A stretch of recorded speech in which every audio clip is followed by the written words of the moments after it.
Ok, pessoal, da disciplina de representação gráfica, a gente vai iniciar agora, então, a parte de projeção ortogonal. Existem dois grandes grupos de desenho geométrico, hoje chamado desenho descritivo, que são os grupos dos desenhos ortogonais, que são as vistas chapadas no eixo X e Y, e das perspectivas, no eixo X, Y e Z. A grande diferença dos desenhos em perspectivas feitos no papel ou numa tela, como por exemplo, uma pintura, né? A gente pega as pinturas renascentistas, por exemplo, elas são desenhos feitos com perspectiva, de perspectiva. Só que a perspectiva ali, a gente enxerga os três eixos, o X, o Y e o Z, porém, os eixos são travados. Quando a gente trabalha com o CAD ou com algum software 3D, a gente consegue fazer a manipulação desses eixos. Então, a gente consegue rotacionar os objetos, né, fazendo a manipulação dos eixos no espaço. E isso é a grande inovação tecnológica das ferramentas computacionais. A parte de vistas ortogonais ou projeções ortogonais, ela é obrigatória no desenho técnico, tá? Então, se você está fazendo, por exemplo, um projeto arquitetônico e você está desenvolvendo um projeto de uma casa, você obrigatoriamente tem que fazer as plantas, as fachadas, fachada lateral esquerda, fachada lateral direita, posterior, frontal, superior, né, a planta de cobertura. Você obrigatoriamente tem que fazer essas representações utilizando a técnica de desenho de vistas ortogonais, aonde o desenho vai ficar chapado em 2D. A representação em perspectiva, ela não é obrigatória. A representação em perspectiva, ela acaba sendo visualmente, né, um chamativo, né, um algo a mais no seu projeto. Então, é sempre interessante colocar a perspectiva para que seu projeto fique com maior qualidade, fique com uma apresentação estética mais agradável, né, fique mais claro de você enxergar algumas coisas, né, que pode estar oculta, né, ou escondida. Mas as projeções ortogonais que são obrigatórias de fato, tá? Pensando na projeção ortogonal aqui, a projeção ortogonal nada mais é do que você transferir um ponto ou um desenho para um determinado elemento.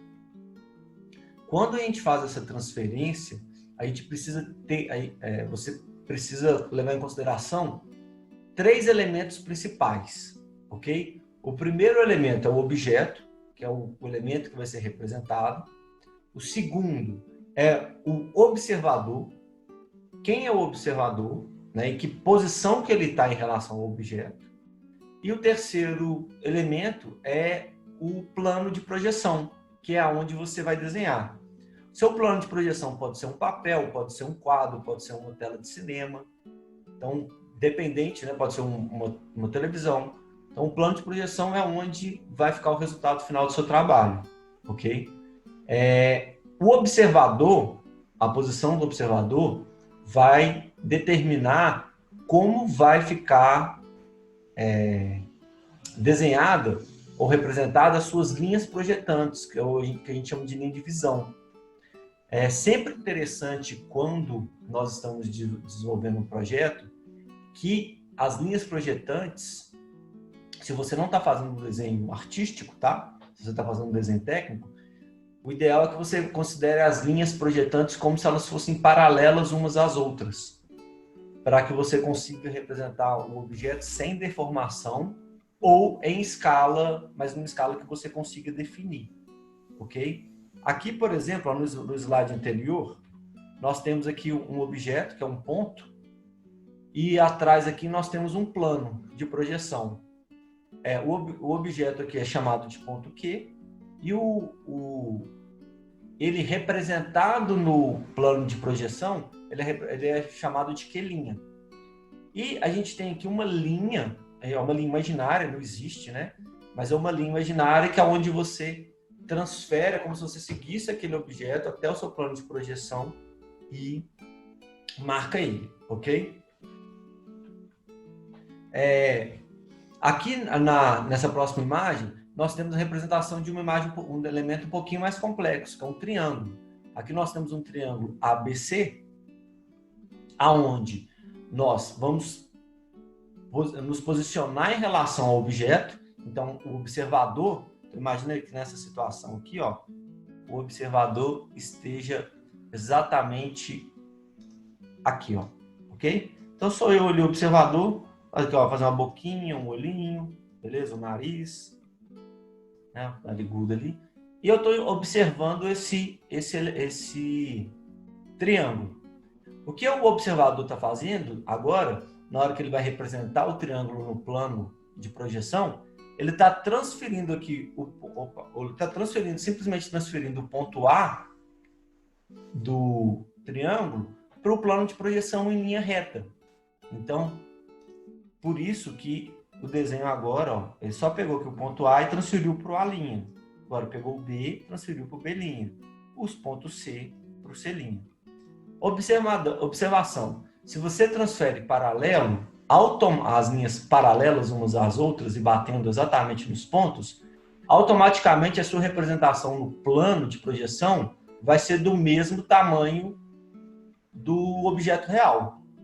Ok? Então, se você quisesse aumentar ou diminuir, você poderia ou trabalhar com as linhas de projeção abertas para aumentar ou fechadas para diminuir o objeto.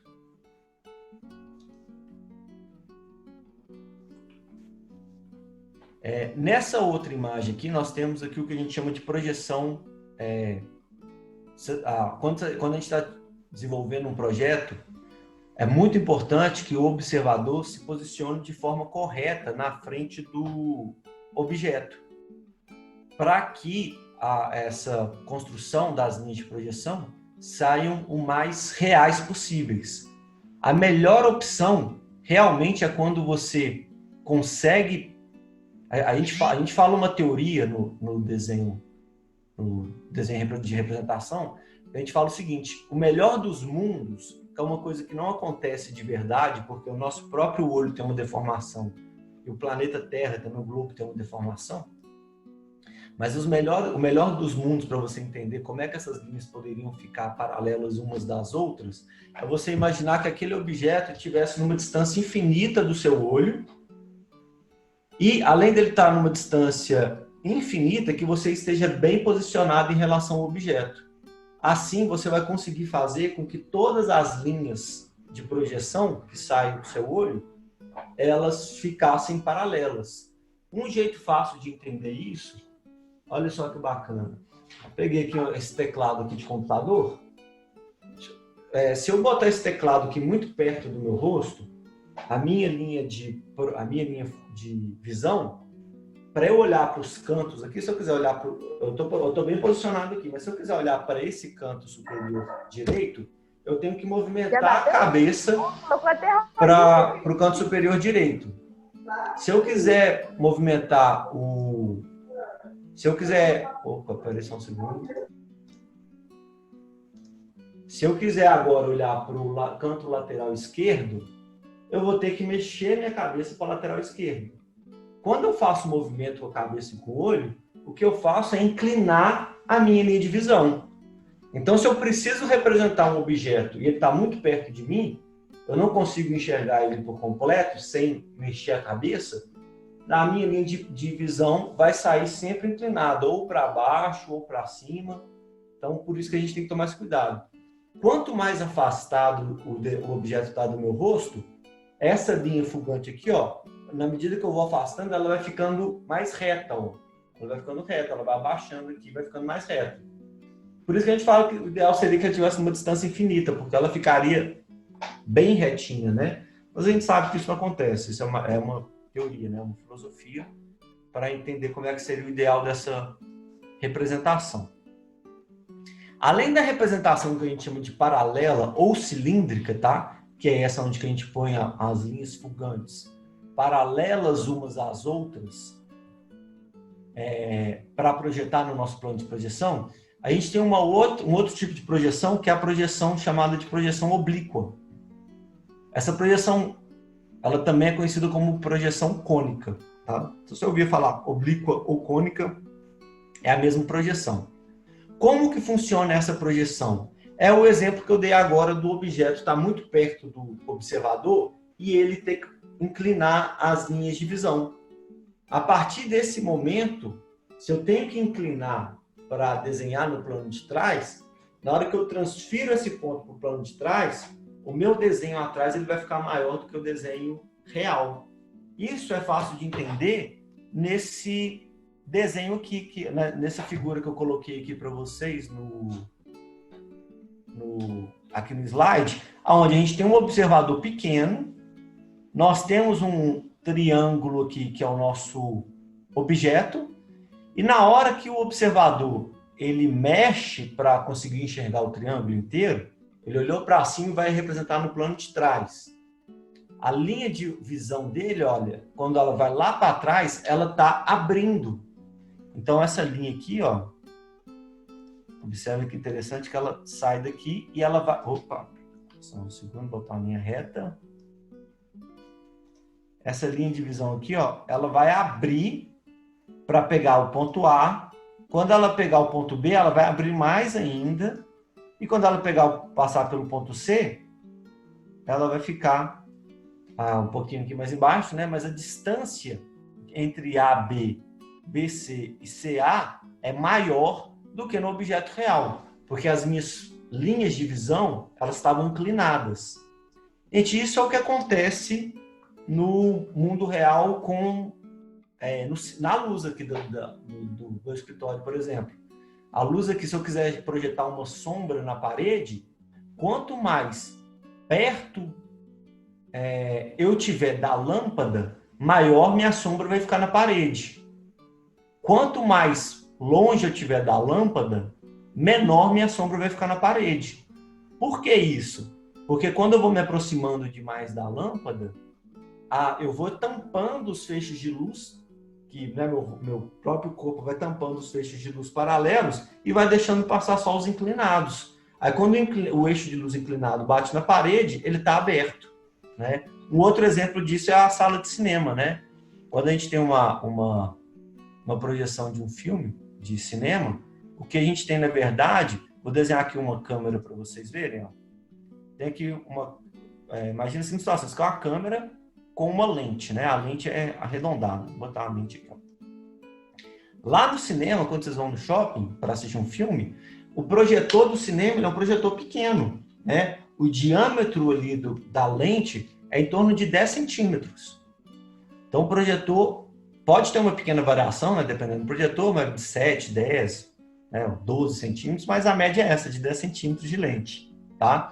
Mas como que a lente do projetor é? Vocês já observaram que a lente do projetor ela tem é como se ela tivesse uma inclinação para dentro e por fora você vê ela baulada? Para que ela fica baulada? Para que quando o filme bata na lente, por dentro da máquina, quando ela bate na lente, na hora dos raios de luz do filme sair da lente, como a lente ela tem essa deformação, ela vai fazer com que o raio de luz saia como se ele estivesse abrindo. Né? Então o raio de luz vai sair assim, ó, como se ele estivesse abrindo. Então, por causa da curvatura da lente, né? Então, nesse momento aqui, ó, se a gente tivesse um plano de projeção, vou imaginar que agora vou colocar aqui atrás um plano de projeção, tá? Desenhar aqui uma tela de cinema, ó. Então, imagino que eu desenho uma tela de cinema aqui para vocês, ok? E o filme, agora ele está passando pela câmera e está sendo projetado na tela de cinema. Como é que ele vai sair? Ele vai sair daqui pequenininho, ó. Vou fazer o filme azul, saindo aqui, ó, raio. Ele vai sair daqui pequenininho e vai abrir até ocupar toda a tela. Ok? Então, isso é um tipo de projeção cônica ou projeção oblíqua.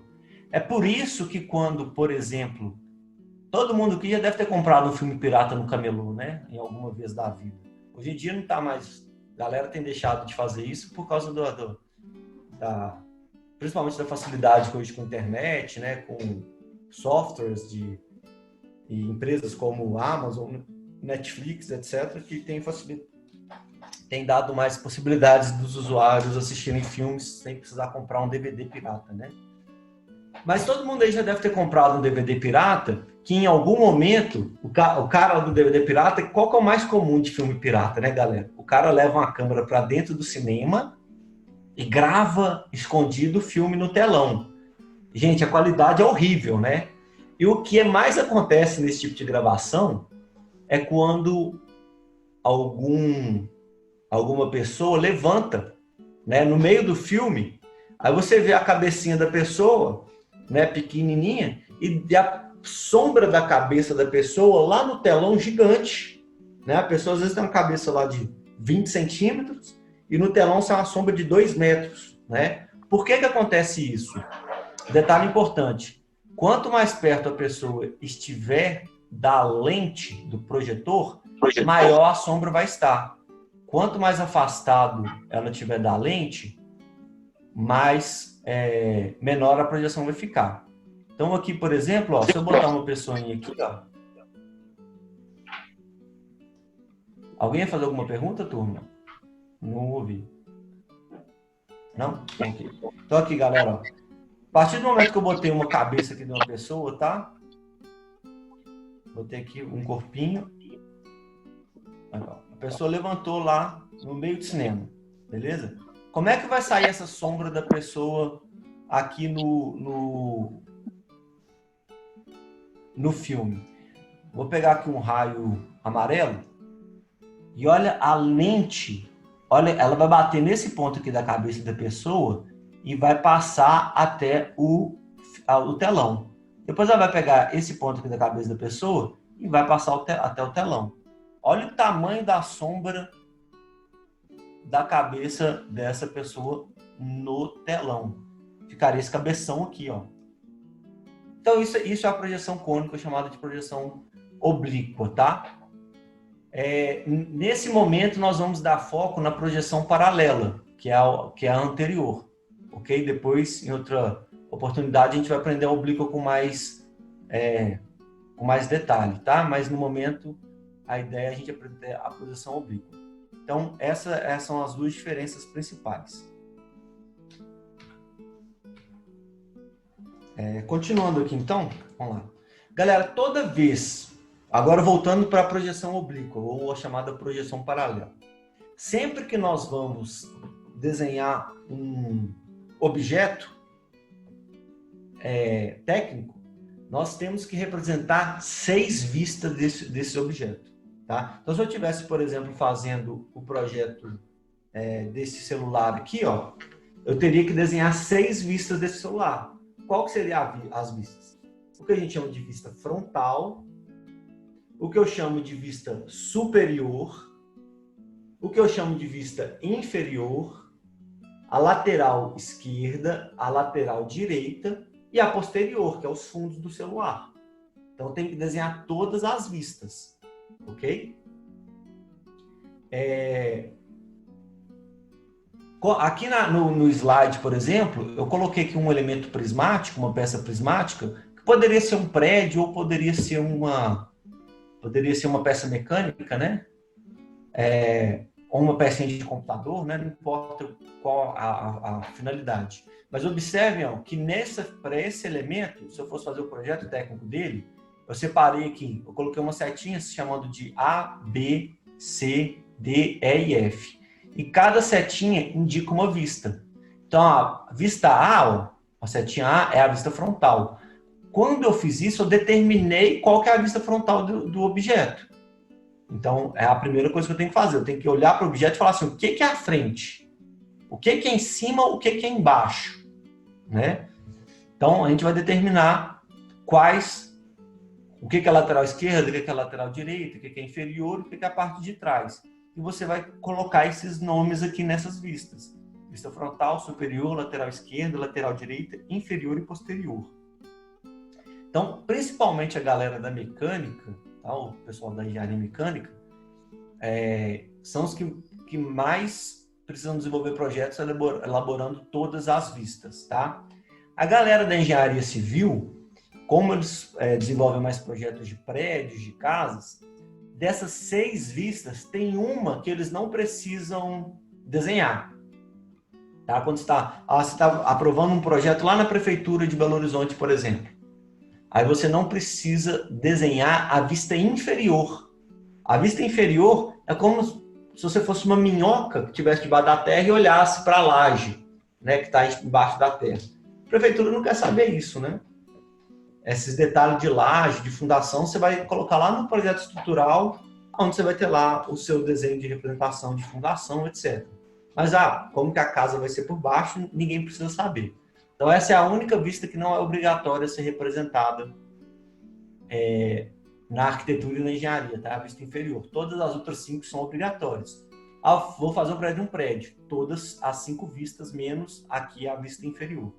E para todos os outros elementos, galera, um freio de um carro, um copo, um microfone, você vai desenhar todas as 6 vistas, ok? E colocar cota, colocar legenda, espessura de linha, tipo de linha, se vai ser tracejada, traço ponto, pontilhada, serrilhada. Então, aí cada um, dependendo do seu projeto, você tem que ter um conhecimento técnico para conseguir desenvolver isso adequadamente.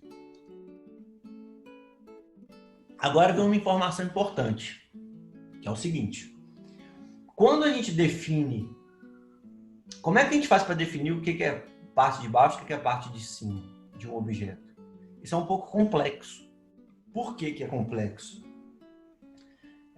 Aqui na Terra, tipo, se eu que estou aqui no meu apartamento e tal, eu consigo definir, por exemplo, o que é a parte de baixo do meu notebook, que é onde fica o teclado, porque eu tenho uma mesa como referência e tenho o piso do apartamento como referência, que tem o chão da rua como referência. Então, eu tenho uma referência de fato, né? Então, aí, quando eu pego aqui o meu computador, ponho ele, então fica fácil de definir o que é em cima, o que é lado esquerdo, o que é lado direito. Mas nem sempre é assim, tá? Vamos complicar um pouquinho, beleza? Vou pegar aqui essa caneta aqui, ó. Uma caneta da UniBH, ok? O que é a parte de cima dela? O que é a parte de baixo? O que é a vista lateral? Como é que eu vou saber isso? Primeira coisa, depende de como eu posicionar a caneta em relação a alguma referência que eu tenho. Então, se eu posicionar a caneta desse jeito, aqui é a vista inferior, aqui é a vista superior, aqui é a vista frontal. Para vocês, né? Para mim, a vista frontal é do outro lado. Então, observem que a posição do observador é fundamental, né? Porque para vocês a vista frontal é uma coisa, para mim é o outro lado, né? Mas agora vamos dificultar mais ainda. Aqui, eu peguei a caneta e fiz assim, consegui. Olhei para minha mesa, tive a mesa como referência, isso aqui é em parte de baixo. Agora imagine que você é um astronauta e você está fazendo uma manutenção na sua nave espacial. Aí, de repente, vem uma chuva de meteorito e rompe a sua corda que te amarra na nave espacial e você sai girando no espaço. Aí você fica lá 12 horas girando no espaço, fazendo voltas e voltas e voltas e voltas, infinito, né? Porque como não tem atrito, você vai ficar ali girando pelo resto da eternidade, né? A não ser que venha um outro corpo celeste ou alguma coisa e bata em você. Mas até então, você vai ficar para sempre girando, né? Aí você está lá girando. Aí quando você está girando, você está vendo a sua nave espacial já se perdeu no horizonte. A Terra, que estava perto de você antes, agora é um pontinho. E o Sol redondo está lá brilhando lá no horizonte. Ok? Aí passou um outro meteorito perto de você, você está girando. O que é a parte de baixo? O que é a parte de cima? O que é a parte lateral esquerda e lateral direita desse meteorito? Como é que você vai determinar isso? Vocês observaram que é difícil? Tipo assim, você não tem referência. Você é o observador, mas você não tem referência. Para terminar isso e a gente ter referência, o que foi feito? A gente criou, não foi eu que criei, né? Foi as normas internacionais e a BNT importou para ela, né?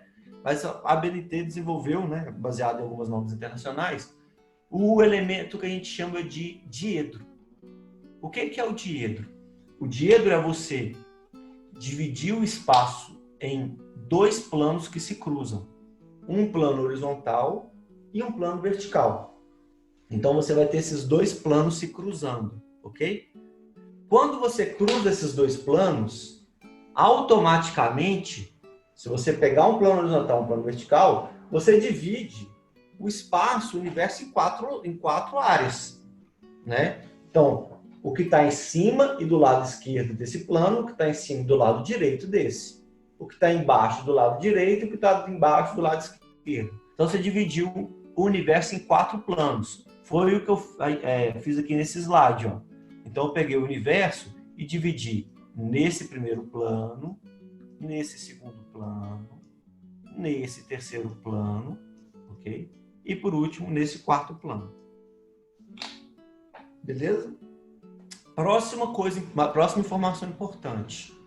Além de eu dividir o universo em quatro planos, eu preciso agora escolher em qual desses planos, qual dessas áreas aqui, ó, eu vou colocar o meu objeto para ele ser representado.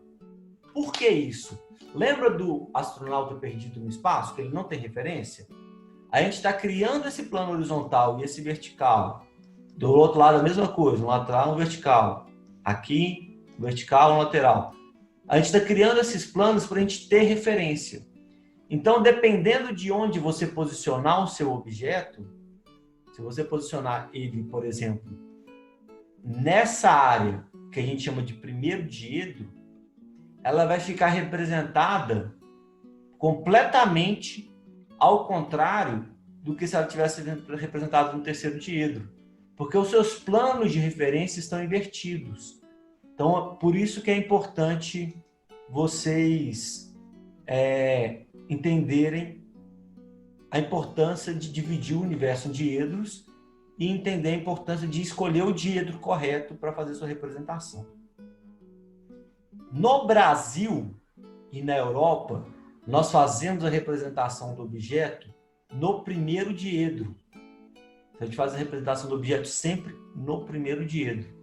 Tá? Então, eu tenho que desenhar um celular. Você vai desenhar um celular aqui, nesse primeiro diedro aqui. Nos Estados Unidos e no Canadá, eles utilizam o terceiro diedro. Então, se você tiver que representar algum objeto, você vai colocar o seu objeto aqui no terceiro diedro para projetos nos Estados Unidos e no Canadá, e no Brasil e na Europa, no primeiro diedro. Ok? Informação importante. Se você for um brasileiro e for contratado por uma empresa nos Estados Unidos para fazer um projeto que vai ser implementado nos Estados Unidos, você, na hora de fazer a representação, você tem que usar as normas deles. Ok? Então, você vai ter que fazer essa inversão. Beleza? Uma outra coisa importante, galera. Essa criação do universo em quatro planos aqui, ó, ele me gerou aqui, se eu coloco um objeto aqui, por exemplo, ó, vou colocar um objeto aqui, ó, ok? Para ser representado, ficou muito clarinho, deixa eu pegar um mais escuro aqui. Coloquei um objeto para ser representado aqui, beleza?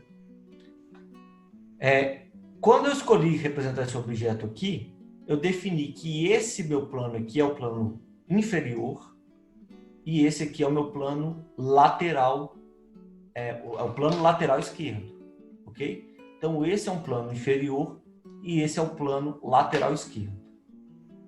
Agora, esqueçam os outros diedros. Vamos concentrar só nesse foco aqui, ó, tá? Só no primeiro diedro. A gente criou esses dois planos para se definir, ó, o plano inferior e o plano lateral esquerdo. Porém, mesmo que não esteja desenhado ali, você tem que imaginar... lembra que eu falei que tem quantas vistas cada objeto? São 6 vistas. Então, você tem que imaginar que esse objeto está cercado de planos. É como se eu colocasse agora esse objeto dentro de uma caixinha de sapato e quando eu abro a caixa, cada vista vai estar desenhado dentro de um plano de projeção. Então, por isso, a gente vai ter 6 planos, que serão... Esse primeiro aqui plano vai ser o plano inferior, esse aqui vai ser o plano lateral esquerdo. Agora eu vou simular o plano do fundo, tá? Então, inferior, lateral esquerdo. Agora eu vou simular o plano posterior, que seria o do fundo. O plano do fundo, vou fazer ele aqui de vermelho, ele ficaria nessa posição aqui, ó. Então, esse é o plano do fundo, ok? Agora, vou fazer o plano frontal. O plano frontal é o plano que fica na frente do objeto. O plano frontal, vou fazer ele de verde. Ele vai ficar aqui, ó. Beleza?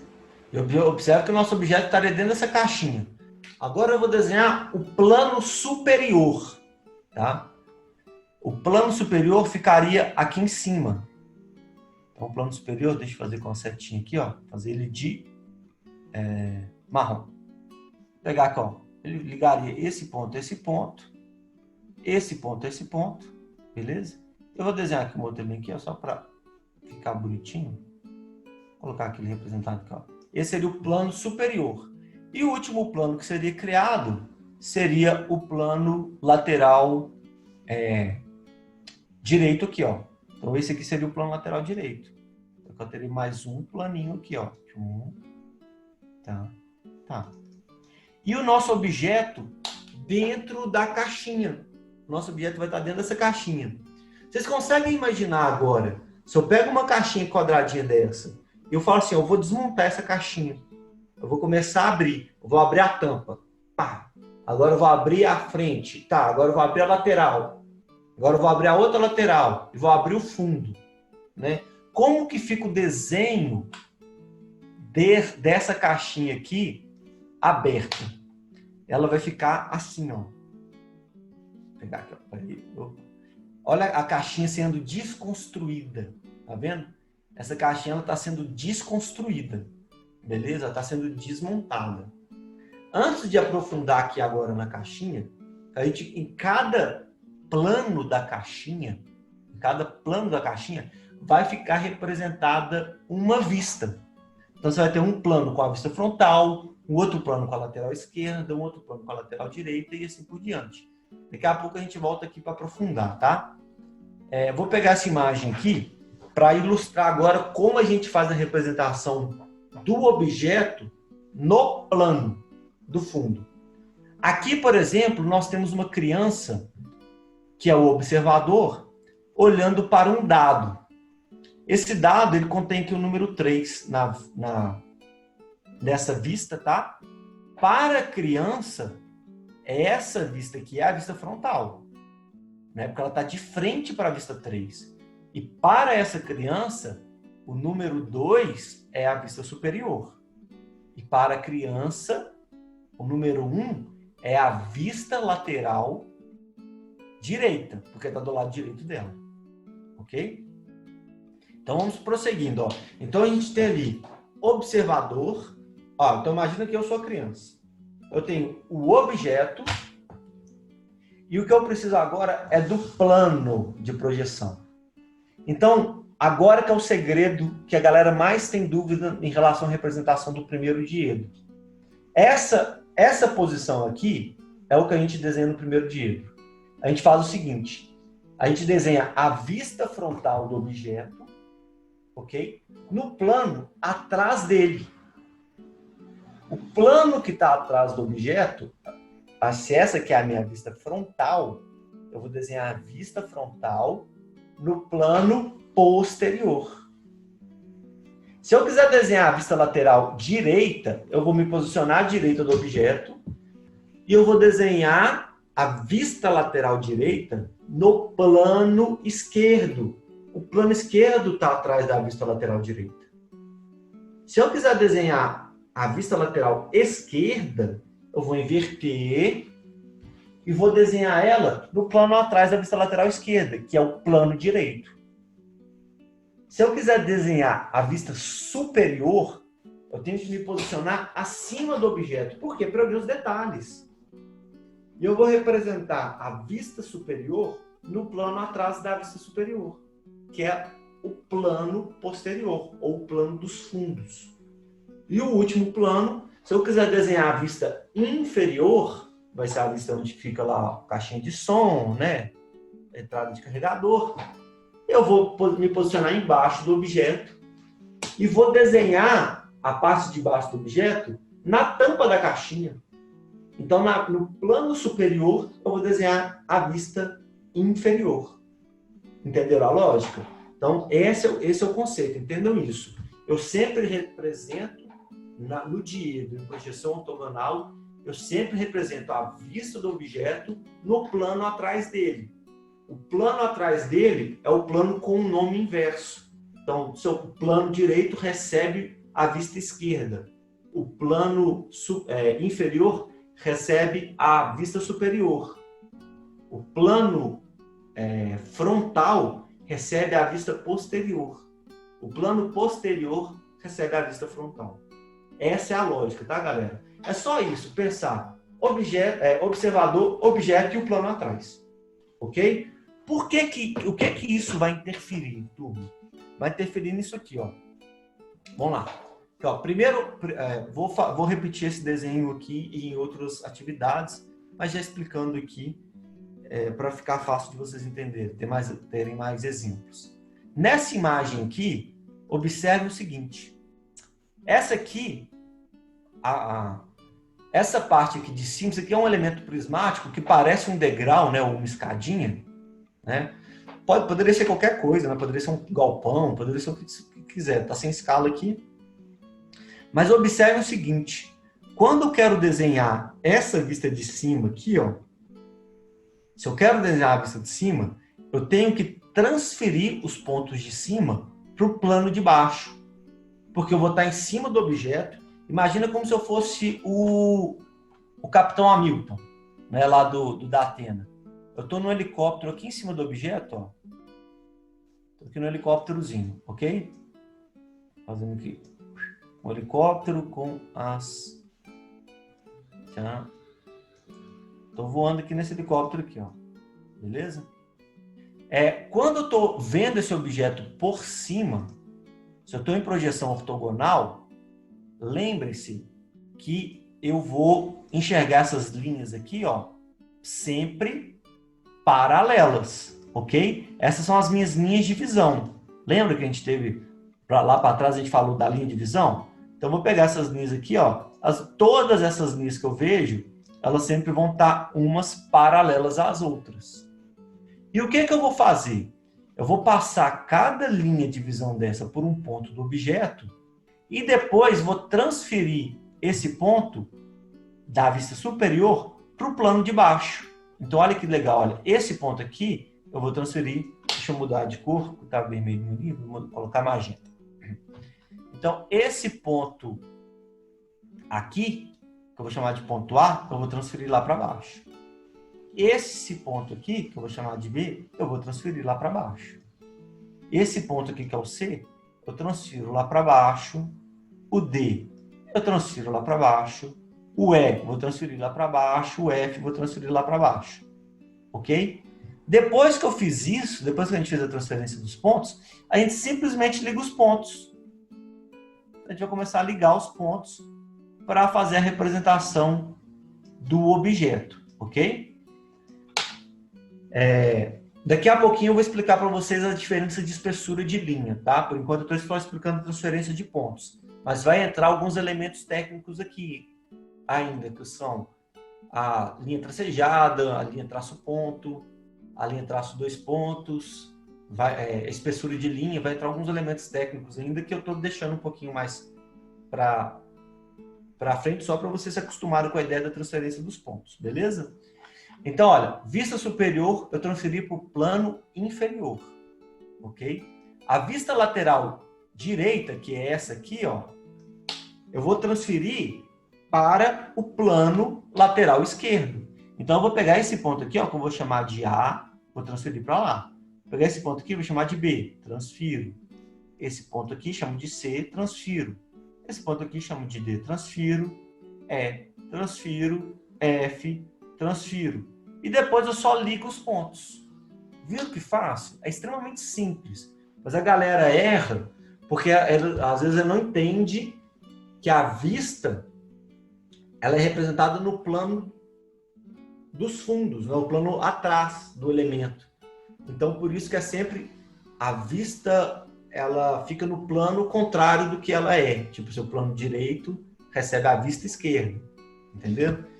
Então, isso que a galera mais erra na hora de fazer a representação. Um outro exemplo aqui é quando eu tenho... Aqui já é uma pecinha mais bem trabalhada, né? Mas aqui, olha, observe nessa imagem aqui, ó, que aqui está falando, ó, a minha vista superior, ela é representada na tampinha de baixo, na parte de baixo, olha lá, a vista superior. A minha vista lateral esquerda, essa aqui é a vista esquerda, ela é representada no plano direito. Vou até escrever isso aqui para ninguém depois pegar, quando for estudar, confundir. Vou escrever aqui, ó. Esse aqui é o plano esquerdo. Opa, tá. Vamos chamar. Plano esquerdo. O plano esquerdo recebe a vista lateral. Aliás, esse aqui é o plano direito, galera. Plano direito. Plano direito recebe a vista lateral esquerda. O plano inferior recebe a vista, vou colocar aqui, plano inferior recebe a vista superior. O plano superior recebe a vista inferior. E por último ainda não, antepenúltimo aqui. Vou pegar aqui mais um texto. No plano, a vista lateral direita fica no plano esquerdo. E por último, o plano frontal recebe plano frontal recebe a vista posterior. O plano frontal recebe a vista posterior. Então, essa é a lógica. Sempre pensem nisso. Na hora que vocês estiverem desenvolvendo um projeto, associem ao plano a vista contrária, né, daquele elemento. Vamos continuar aqui agora. Vamos fazer agora uma representação desse elemento aqui, ó, dessa pecinha. E agora a gente vai entrar com uma informação nova. Qual informação nova é essa? São as espessuras de linha, ok? Então agora entrou essa nova informação. Quando eu pego aqui, por exemplo, observe que nessa pecinha aqui, ó, eu chamei aqui cada vista com uma letra e uma setinha de uma cor diferente. Então o F é de vista frontal, o E de vista lateral esquerda, o S de vista superior, o P de vista posterior, o D de vista lateral direita e o I de vista inferior, tá bom? Agora a gente vai fazer o seguinte, a gente vai pegar o plano frontal, a vista frontal, e representar aqui no plano posterior, que é esse aqui do meio. Tá? Que seria o plano que está no fundo da caixinha, tá? Para fazer essa representação, no início foi simples, porque eu só simplesmente peguei esses pontinhos aqui, ó. Eu peguei esse ponto A, ponto B, ponto C, ponto D, ponto E e ponto F e transferi para cá para o plano, ó. A, B, C, D, E, F. Respeitando as mesmas distâncias do desenho original, ok? Só que agora a gente vai entrar com uma informação nova, que é a informação das distâncias dos planos em relação ao observador, ok? Voltando lá naquela lógica do helicóptero, tá? Da Atena lá, ó. Então lá naquele desenhozinho lá que a gente estava fazendo, imagina que você está andando por esse helicóptero aqui agora, você passou no alto desse prédio aqui. Esse aqui é um prédio, beleza? Coloquei aqui. Você passou pelo alto desse prédio. Quando você viu esse prédio por cima, quem está aqui no helicóptero, ele enxerga dois planos. Se você está exatamente em cima, você vai enxergar esse primeiro plano e você vai enxergar um segundo plano do objeto, ok? Em desenho técnico, nós precisamos representar qual plano está mais perto do observador e qual está mais afastado. Como a gente faz essa representação? A gente faz essa representação utilizando espessura de linha, ok? Se você estivesse fazendo, por exemplo, lá na prancheta, manualmente, nesse caso aqui, você poderia colocar, por exemplo, o primeiro plano, que é o plano mais perto do observador, com uma linha mais grossa, por exemplo, lapiseira 07, e o segundo plano com uma linha um pouco mais fina, com a lapiseira 05. Então, através da espessura da linha, a gente consegue saber o que está mais perto e o que está mais longe do observador, ok? E no CAD a gente faz a mesma coisa. No CAD a gente cria espessuras de linhas para definir a distância do plano em relação ao observador. Quais são essas espessuras?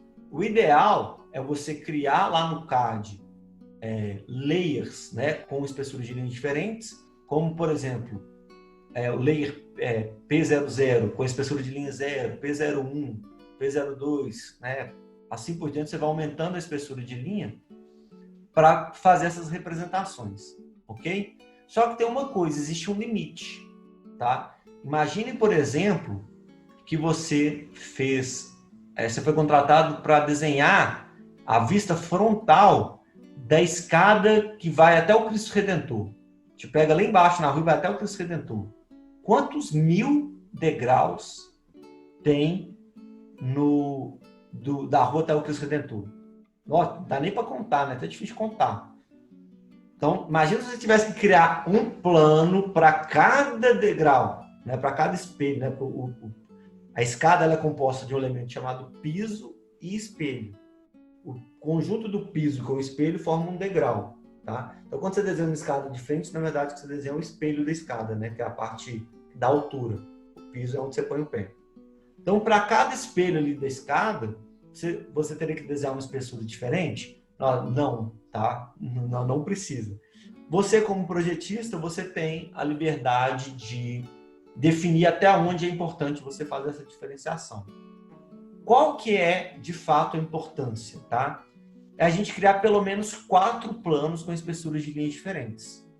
Para isso, eu gosto de usar um plano chamado P04, que vai ter espessura de 0,40, P03, 0,30, P02, 0,20 e assim por diante, até chegar no P00. E o que está no primeiro plano, a gente coloca no P04. No segundo plano, P03. No terceiro plano, P02. No quarto plano, P01. Num quinto plano, coloca lá no P00. Passou disso, coloca tudo no P00. Não precisa mais, entendeu? Fica desnecessário. Se tem tantas camadas assim, você vai conseguir representar essas outras camadas em outra vista. Então, você vai deixar assinalado, né? Está acontecendo um movimento e, de repente, você vai ter que olhar na vista lateral para entender que a escada continua, né, aquele exato movimento, beleza? Então, essa é a importância da gente desenhar usando as espessuras de linhas corretas. Nesse caso aqui, vamos determinar o seguinte. A gente vai colocar aqui, para esse caso aqui vai ser necessário a gente colocar em duas espessuras de linhas. Eu vou chamar de P04 e o P03. Por que só duas espessuras de linha? Porque só tem 2 planos. Se tivesse mais planos, a gente colocaria mais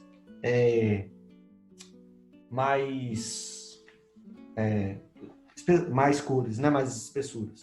Mas para o nosso caso, duas espessuras de linhas são mais do que o suficiente para a gente fazer o desenho. Deixa eu só pegar um papel aqui, só um segundinho, gente. Ok.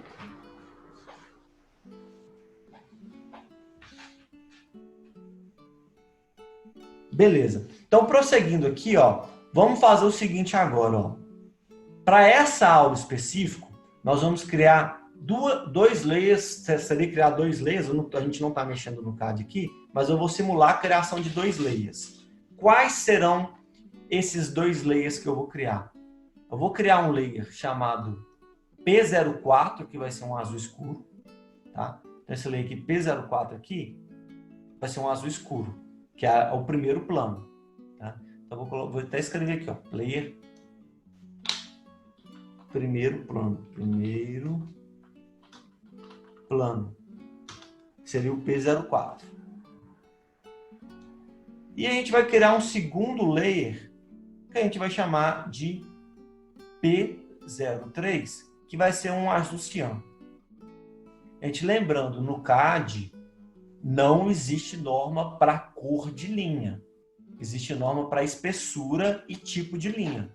Tá? Então, você colocar a linha tracejada corretamente, apontilhada ou a traço ponto, e a espessura dela é obrigatório, é normatizado pela BNT. A cor não é normatizada. Por quê? Porque quando a gente imprime o projeto em preto e branco, sai tudo preto mesmo. Então, não importa, né? Mas é sempre interessante no programa você trabalhar com cores para facilitar o desenvolvimento do projeto em si, né? Às vezes está fazendo um projeto muito complexo, por exemplo, você decide que a parede é a cor magenta e, por exemplo, o verde é a grama, só de você ver o verde você já entende que é uma área permeável, né? Então você não precisa ficar fazendo muita interpretação, pela cor já te indica o que é. Mas na hora de imprimir vai sair tudo preto. Né? E a gente vai chamar aqui o azul de segundo plano. Então, segundo plano vai ser o azul cian. Vou pegar aqui a linha do azul cian. Opa, mudei de cor sem querer.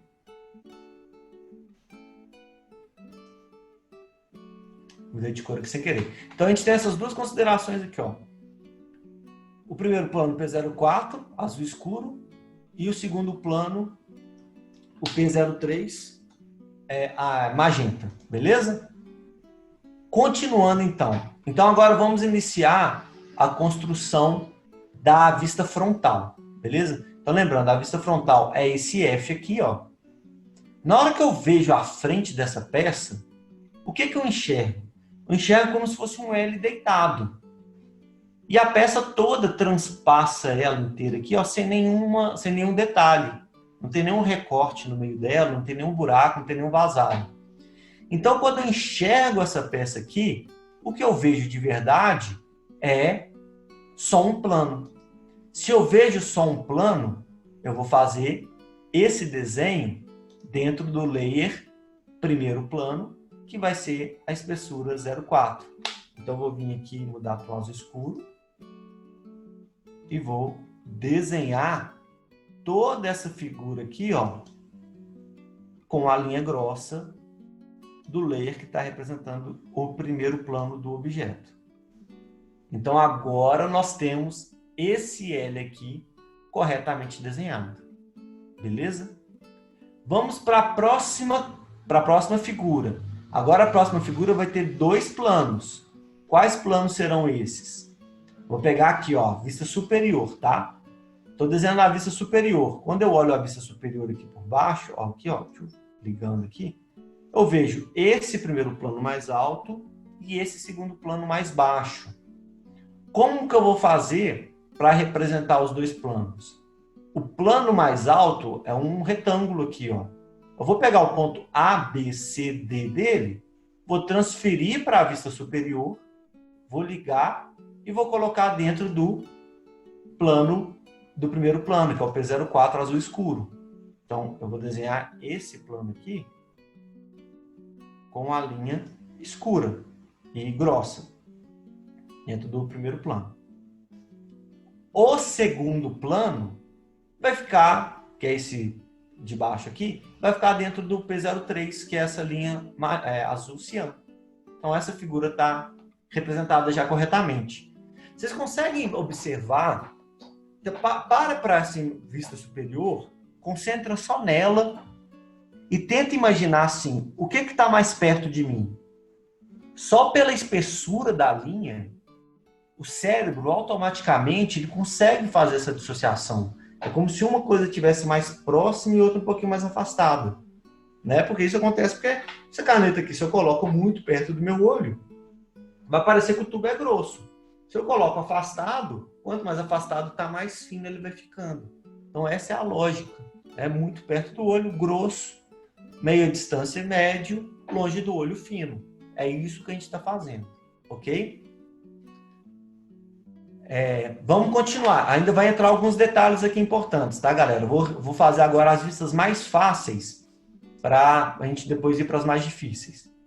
Então, a vista frontal está pronta, não tem nenhuma deformação. A superior tem 2 planos, representamos. A vista lateral esquerda, ela é muito parecida com a lógica da vista superior. Por quê? Na vista lateral esquerda, imagine agora que você é uma pessoinha e está do lado desse prédio, tá? Vou desenhar aqui uma cabeça aqui do lado desse prédio aqui, ó. Beleza? Estou desenhando aqui o nariz, o olhinho, a boca, beleza? Você está olhando desse ponto E para o lado do prédio. Esse plano aqui, ó, está mais perto do observador do que esse plano aqui. Não é? Era a mesma coisa no helicóptero, ele via esse plano e esse. A pessoa agora vê esse plano e esse. Então, o que ela tem que fazer nesse momento?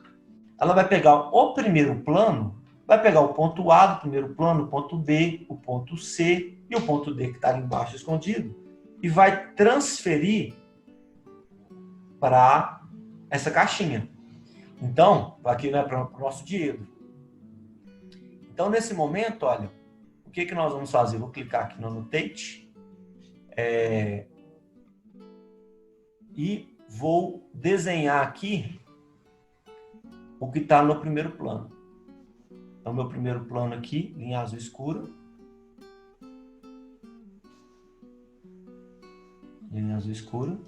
E o que está aqui no segundo plano, fica linha azul clara mesmo, né, azul ciano. A vista posterior tem um detalhe importante. A vista posterior, ela é exatamente igual à frontal. Observem, se eu estivesse do outro lado, eu ia ver a mesma vista frontal, só que invertida. Então, se eu estivesse aqui no P, eu veria essa vista posterior aqui, só que completamente invertida. Ok? Agora a gente vai para o último detalhe para a gente fechar a aula, tá, galera? Agora, detalhe de linha tracejada, beleza? Tem alguns elementos técnicos que precisam ser representados no projeto.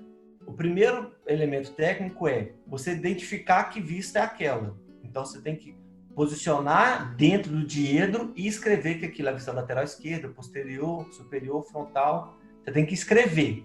Isso é obrigatório. Outra coisa que você tem que fazer é desenhar o objeto com as espessuras de linha. A próxima coisa que a gente tem que fazer é agora representar coisas que estão escondidas. Como assim? Parece loucura, né? Mas vou dar um exemplo fácil aqui desse desenho aqui. Observem que se eu tivesse aqui agora no D, tá? Eu fosse uma cabecinha aqui, ó. E eu tô aqui posicionado junto com o D, olhando para aquele prédio. Então, eu tô aqui, a boquinha, narizinho, e eu tô olhando para esse prédio aqui. O que eu enxergo de verdade? Eu vou enxergar só esse plano aqui, ó. Eu vou enxergar esse plano, eu vou enxergar só esse plano. Então, o que eu vou fazer? Eu vou transferir esses 4 pontos para a minha vista lateral direita no plano esquerdo, ok? Com linha grossa, beleza? Com linha grossa. Desenhei. Porém, galera, em desenho técnico, sempre que tem um elemento importante, como uma deformação significativa na peça, nós precisamos alertar a pessoa que for ler esse projeto no futuro. Imagina, é muito comum, por exemplo, eu fiz esse projeto aqui no Brasil, isso aqui é uma pecinha de um brinquedo, por exemplo. Aí eu vou mandar esse projeto lá para a China para eles fazerem 1 milhão de peças iguais. Eu vou mandar as peças, as vistas no diedro, e após mandar as vistas no diedro, nós vamos... o cara lá, o chinesinho que for abrir esse projeto, ele tem que abrir o projeto e entender toda a representação e não ter dúvida. Então, quando, por exemplo, eu estou vendo do lado direito, eu sou projetista, eu sei que tem uma deformação. Se eu estou vendo aqui do lado direito, eu desenhei lá o plano, mas eu sei que ali do outro lado tem uma deformação, essa deformação está exatamente na metade da altura, tá? Porque esse plano aqui é da mesma altura desse de baixo. O que eu tenho que fazer? Eu tenho que representar que nessa altura aqui, nesse ponto aqui, acontece uma deformação que vai atravessar a peça. E por isso a gente coloca aqui uma linha tracejada. Então, a linha tracejada representa objetos ou deformações que estejam ocultas naquela vista, mas eu sei que tem. Então, é obrigatório colocar. Beleza? Uma outra vista que vai acontecer isso é na vista inferior. Imagina que eu estou embaixo, estou aqui no I, tá? Eu estou embaixo do objeto. Quando eu estou embaixo do objeto, eu vou enxergar só um plano grande com a linha grossa. Vai ser um quadradão. 4 cantos com um quadradão. Porém, aqui em cima, eu sei que tem uma diferença de nível desse plano para esse. Então, eu sei que tem essa deformação. Aonde acontece essa deformação, se isso fosse uma escada, onde seria o espelho da escada, né? Eu tenho que assinalar com a linha tracejada. Então, esses são os primeiros elementos de representação do desenho técnico, ok? Primeiro, o diedro. Segundo, você identificar qual vista está no diedro certinho, posicionado. Terceiro, representar o objeto com as espessuras de linha, transferindo os pontos. Quarto, colocar as linhas tracejadas em elementos que estejam ocultos. Próximos passos. Por hoje, nossa aula vai ficar por aqui, mas eu já vou falar os próximos passos que a gente vai continuar na aula que vem.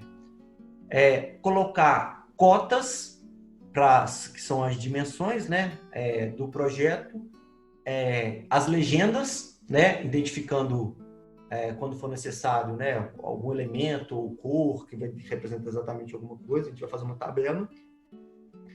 E com isso, o seu projeto vai estar 100% fechado. Galera, por hoje, então, nossa aula vai ficar por aqui. Queria agradecer muito a presença e a participação de vocês. Eu acho que o resultado foi legal. Deu para a gente ver bastante coisa. E na próxima aula a gente continua com o desenvolvimento dessa teoria. Beleza? Obrigado, pessoal.